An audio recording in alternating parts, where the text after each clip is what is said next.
Good morning, YouTube fam. Happy Sunday, May the 4th. We're just getting a coffee and we're heading over to the second garage cabin site this morning. Let's go!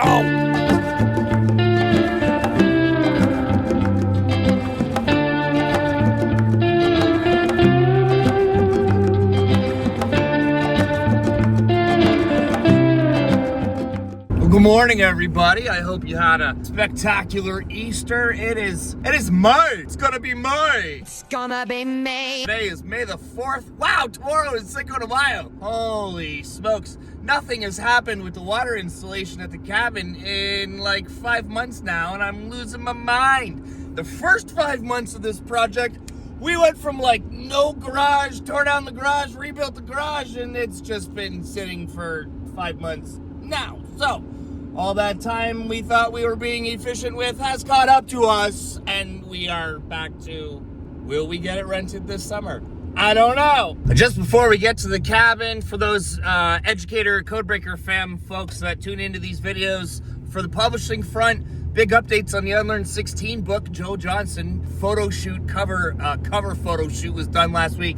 The forward by Jan Arden is here. Edits are almost done. We're waiting on a couple more editorial reviews, and that book should be out before the summer. Hello, gorgeous.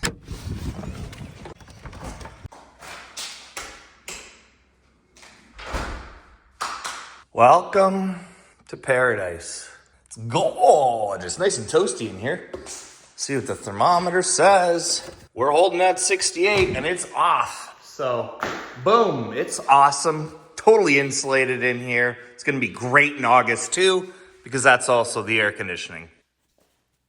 Oh, Sunday, fun day at the lake. Well, a few videos ago, we posted our 1 year recap video time-lapse montage of this building, and I got a plethora of requests for a cost breakdown. So welcome to the cost breakdown video. This video is meant to inspire. It's not meant to brag. We're not gloating. There's been a ton of requests for what we paid, what we've got invested, and what we hope to get out of it. So we're gonna break that down for you this morning. To begin, we've owned this property for a few years now. It was advertised as vacant land with this tear-down garage. But having converted the garage to a cabin that we currently live in, we saw a different opportunity. We were like, no way, we are not going to want to tear this building down.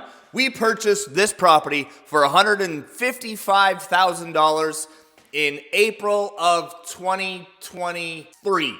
Here's the catch. We put in the offer in January of 2023. 2022, 2023. The place was buried in snow. Wrong time of year to sell property. These folks just wanted it gone, and we managed to get this property for $155,000 with the understanding that there was a tear-down garage that needed, $5-10 grand to take the building down before you could even start building your dream house here on the lake. But in 2023, vacant land around here, this property is 100 feet wide. So a building lot is anywhere from 40 to 50 feet wide. Some are 40 and some are 50 in this municipality. And a few years ago, a building lot was selling for about $80,000-$90,000. So we thought, okay, the double wide building lot with the half structure on it for $155 doesn't sound like too far off. Sounds like a fair market deal for everyone. However, we got into some trouble with the electrical. We had it inspected when we took possession.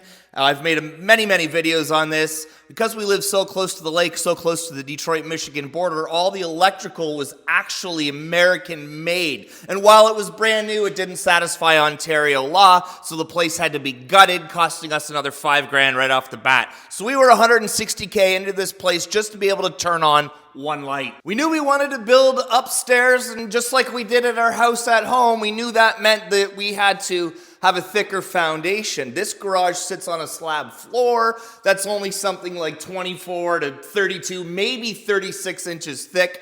I sort of dug around and I hit the bottom and I went, well, that's not 48, and I know it's got to be at least 48 to be able to want to go up. So the first thing we had to do was underpin a foundation. We dug a trench all the way around the perimeter of this building, poured concrete into the ground, giving us a 4-foot foundation underneath the 2-foot slab floor so that we could put a loft apartment upstairs. And while that sounds costly, you're paying for a bunch of dudes, a big truck, and some concrete. So that off the bat is about the same price as what it would have been to tear the building down. So instead of tearing the building down, we spent a few grand to structure the building from underneath so we could begin the addition. And some building department municipalities have loopholes if you're doing additions versus doing new builds. And we explored both. If we were going to tear this building down and rebuild it from the ground up, there would have been some advantages, but there were also advantages to keeping it and doing this renovation. Once we had the concrete poured all the way around, we had the trusses ordered, delivered, and installed upstairs. Of course, we had to remove the original garage roof loft. We saw it, you saw it all in that video a few weeks ago, took the roof off, put a new loft system upstairs. We've also done vinyl plank flooring all the way around, trim, drywall. The place was gutted to studs. In fact, 2 of these original walls were rotten from the ground up because it does sit on concrete and had to be replaced. So 80% of the building has been rebuilt in hindsight, but we were able to keep the stuff. Long story short, we paid $155,000 for the property. We spent $5,000 to get the hydro turned on day one. That doesn't include all the new electrical you're seeing.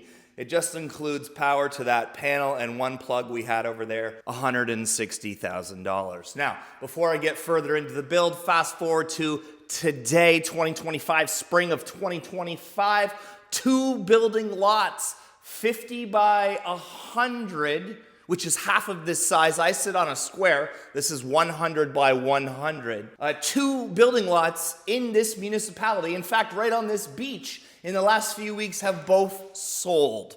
One sold for $128,000. I can't remember the other one. It was a little bit higher. And there's another lot for sale for $165,000. That's actually half as wide as where I'm sitting now. It's spring, it's May, the weather's changing.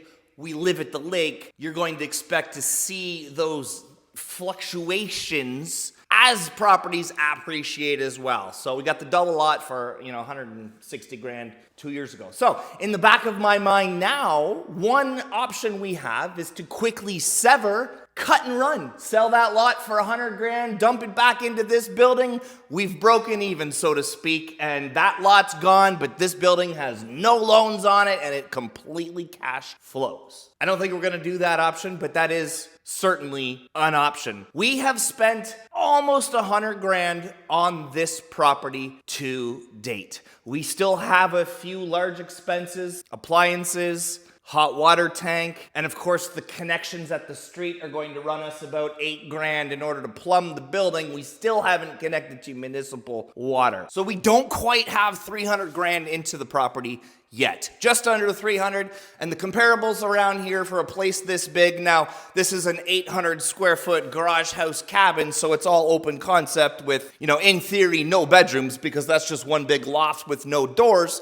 The comparables around here, 2-bedroom cottages are going for about $375,000, $400,000, and they're 50, 60 years old with rotten floors. So here's hoping that we have about $100,000 in equity in this building already, bringing it to a value, an after repair value of high 3s, low 4s. We don't know yet. We will have an assessment done. We will have an inspection done to determine its value when we're ready to do that.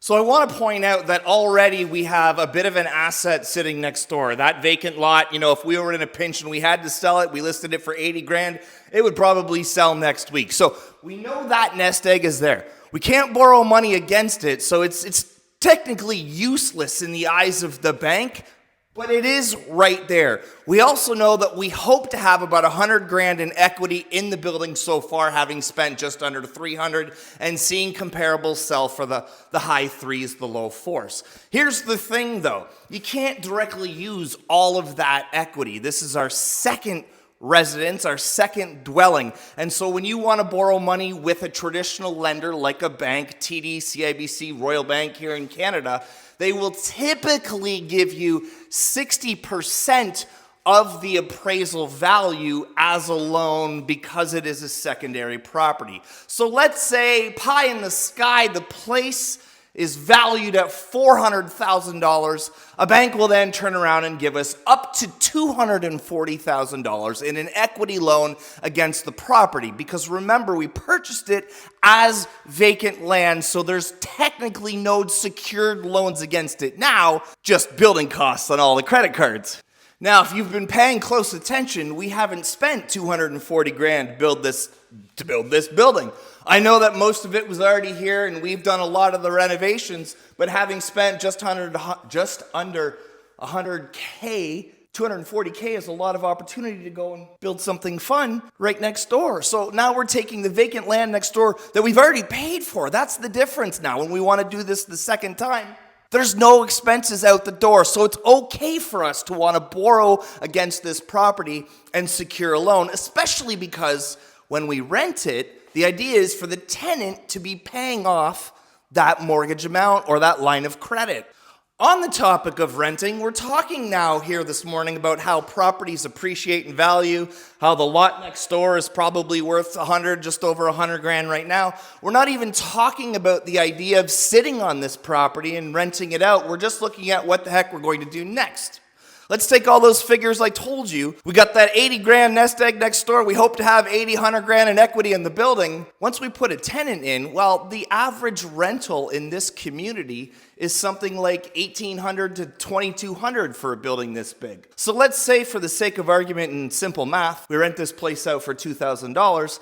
That brings in another $24,000 annually. Gross amount, we've got to take off property taxes, utilities, all the other things, but $20,000 a year in rent. I've done a lot of investing over the years in myself, apps I've built, but here's the thing when you're doing it with rental property, it creates at least two sort of pathways for growth. Not only does the building appreciate in value over the last 2 years while we were working on it, not only does the vacant lot next door appreciate in value while it just sits there doing nothing, but if we're renting the building on top of all this, we get that immediate cash flow at $20,000 annually into our pockets while the properties themselves just sit and grow. And if we borrow money against this building to build the second one right next door, that means it will not have an equity loan attached to it. And if we want to build a third one, we simply borrow money against the one next door. I've been doing this for a number of years, and what we learned a few years ago when we were heavy in the Airbnb game, even though we don't have a job on paper, we're small business owners, but we haven't been doing it long enough to produce a pay stub to satisfy any traditional lender's policies, I learned that your debt coverage ratio, that is how much you earn, how much you're worth, and how much you owe, those three things take into account what a bank will loan you, and the more property you have, the easier it is to borrow money, even if you don't have a job, even if you don't have a pay stub. What that means is building next door actually will increase our chances of walking into an equity loan and increase our chances of wanting to continue to do this. We're actually using the BRRRR method. I've mentioned it so many times on this channel. Buy, renovate, refinance, rent, repeat. That is the formula to take old, broken down properties, bringing them up to modern standards, borrowing money against them, and then doing it again just down the road. So for anyone thinking about doing this, if you do it smart and you do it well, you could turn a little garage into $1 million real estate portfolio. Again, we spent $150 out the gate a couple of years ago, sat on that until we had a little bit of money so that we could start pouring some more money into the building. But now that we've got it situated exactly where it is, knowing we've got that land next door that we could then develop and do exactly the same thing, let's say 3-4 years time, the place next door is also rented. We're now looking at $40,000 annually in cash flow rent from 2 properties, and one of them has a loan.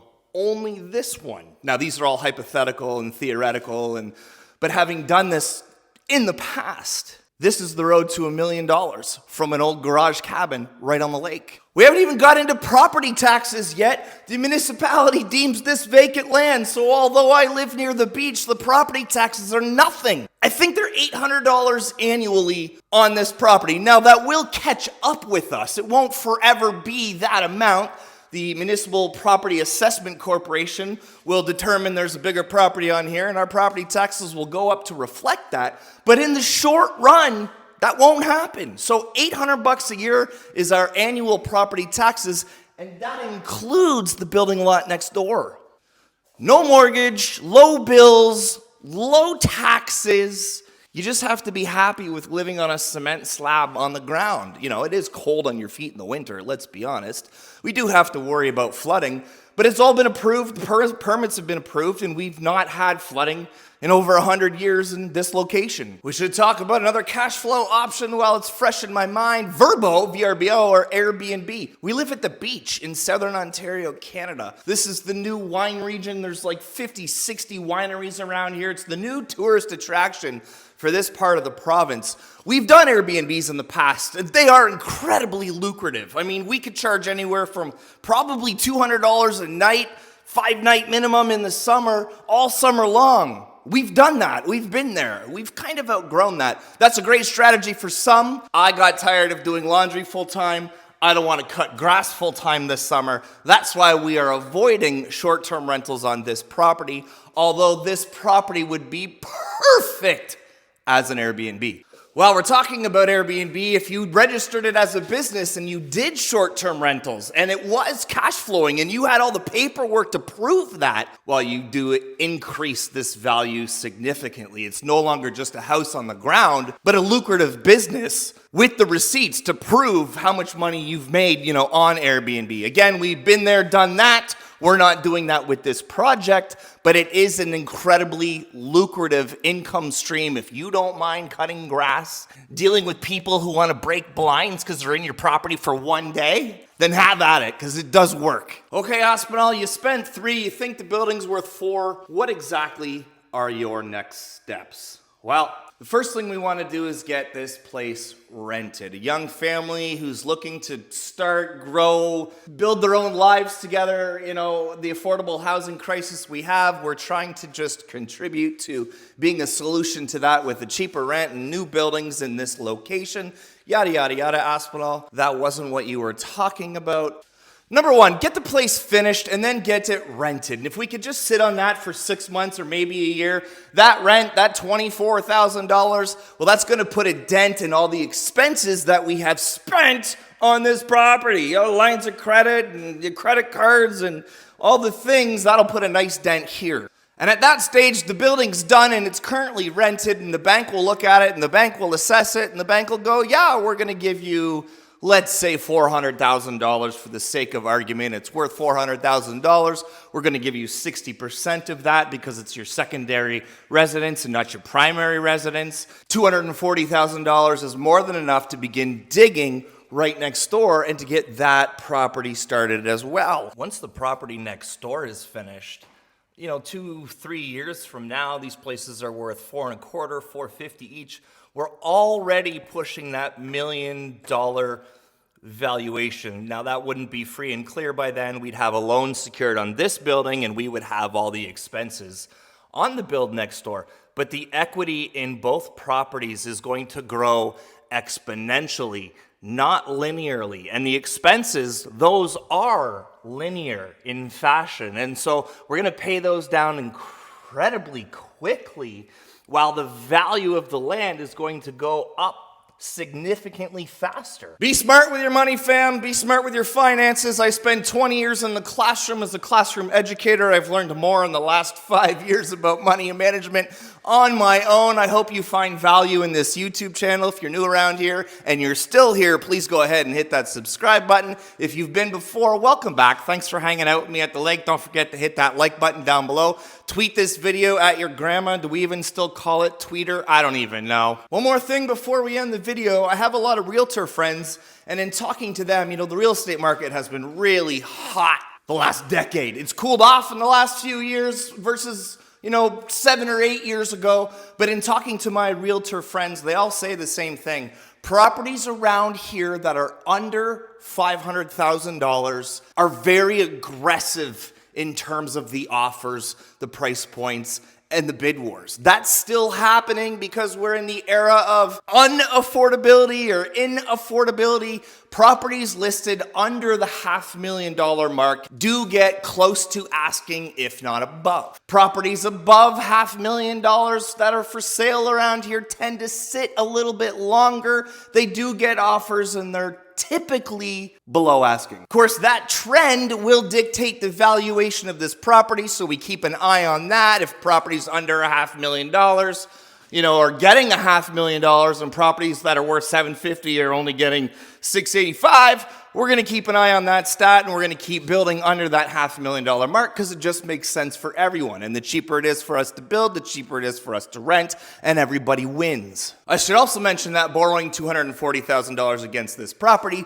doesn't just give us $240,000 to build next door. We do have significant expenses currently sitting on this property that would need to be taken care of first, but that 240 grand would certainly clear it all out and provide us enough to get that building started right next door. So if you've been here for a hot minute, you've watched us both transition from education. We resigned as classroom teachers. I taught higher ed for a number of years, but it's been over a year since I've had a university class. We've technically been unemployed and homeless in theory, on paper, and by definition, because our garage cabin at home is not technically legally livable because we haven't closed out some of the permits yet. But you have watched us turn this old garage house into a current house thing. And anyway, I'm going to end the video here. The road to $1 million, starting with nothing. Let's go. Hit that like button. Peace and love from Canada's most southern mainland shoreline. Give somebody close to you a hug. Tell them they matter. Don't forget, you matter. Thanks for hanging out with me today. Love you all. We will catch you all on the next one.